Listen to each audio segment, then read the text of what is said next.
Dans cette vidéo, vous allez pouvoir suivre les réparations que l'on va faire sur cette Ferrari Testarossa. Comme vous pouvez le voir, elle est un peu abîmée. Choc frontal, c'est-à-dire que toute la partie avant de la voiture a été démolie. Alors là, il est question que de la partie accastillage, c'est-à-dire que après un contrôle géométrie, le berceau avant n'a pas bougé, la direction, tous ces trucs-là, c'est à sa place. Donc c'est cool, c'est-à-dire qu'il n'y a que de la partie secondaire. Il n'y a pas de travaux à faire sur le train roulant. Néanmoins, tout le châssis est suffisamment tordu pour en être irréparable. Donc là, ce qu'on va devoir faire, c'est qu'on va devoir découper tout ce qui est tordu et tout refabriquer.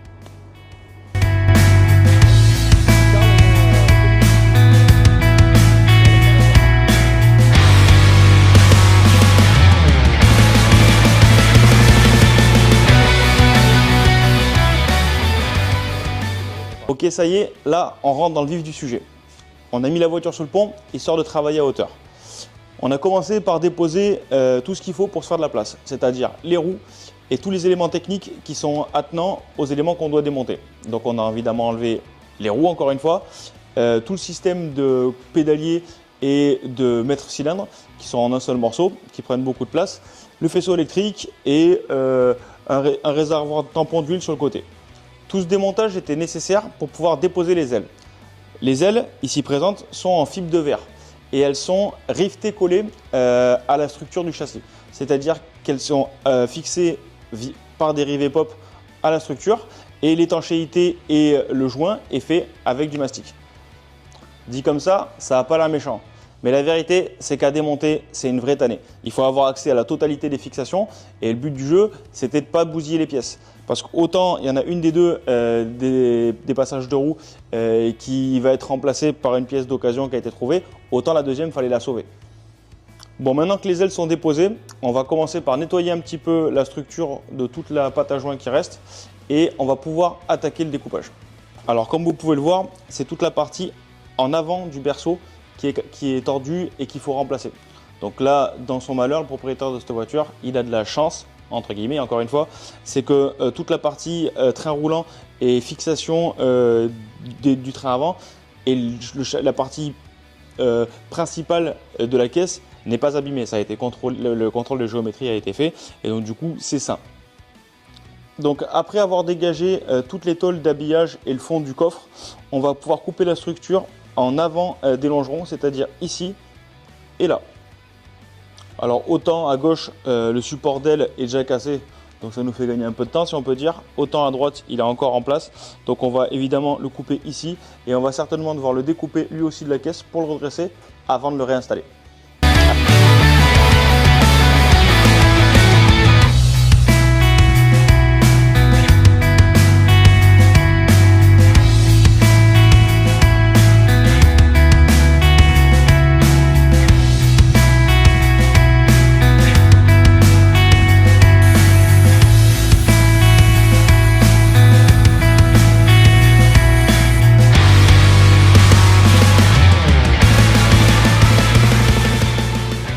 Bon, là ça y est, on est dans le vif du sujet.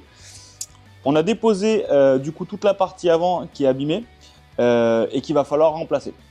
Toute cette partie va être refabriquée en quasi-totalité. Je dis quasi parce qu'on va certainement récupérer un certain nombre de petits éléments qu'on appelle les éléments d'accastillage parce qu'ils ne sont pas structurels, qui servent à porter les phares comme ici, le bac à batterie, quelques petits supports par-ci par-là. Et par contre, toute la partie tubulaire va être reconstruite.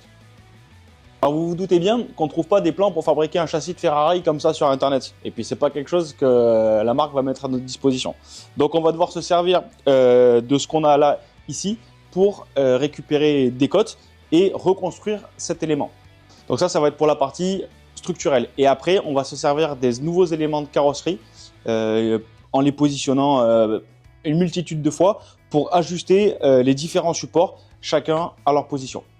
Du coup maintenant, prise de cote et après, on va attaquer le débit et on se sert pour la fabrication de tubes carrés en acier S235, tout ce qu'il y a de plus standard pour reconstruire cet élément du châssis.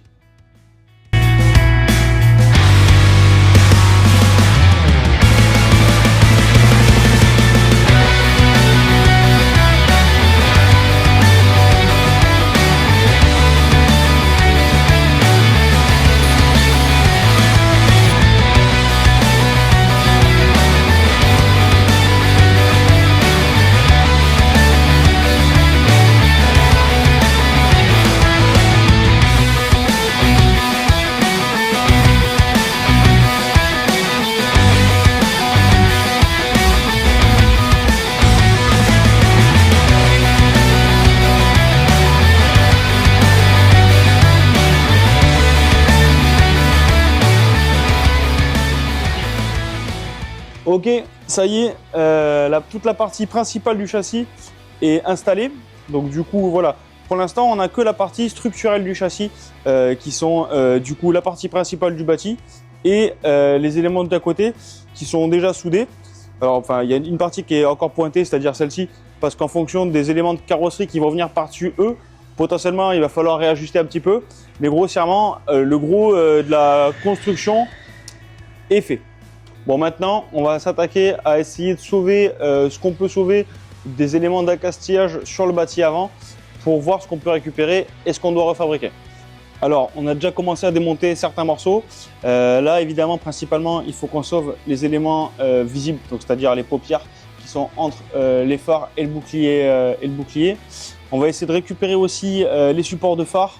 Par contre, les supports qui tiennent les pattes qui portent le bouclier avant, ça, il va falloir qu'on les refabrique. Celle de gauche est carrément cassée, donc on va devoir refabriquer. Et après, le bac à batterie, on a réussi à le sauver, déjà ça c'est cool. Mais voilà, maintenant ça va être refabrication de certains éléments. La totalité du coffre, on n'a pas pu le sauver, donc ça on va refabriquer aussi. Voilà, mais bon, il y a quelques petites pattes à récupérer, les pattes qui tiennent les fixations des côtés du bouclier, et ouais, surtout les fixations de phare. C'est surtout ça qu'on va récupérer. Allez, c'est parti!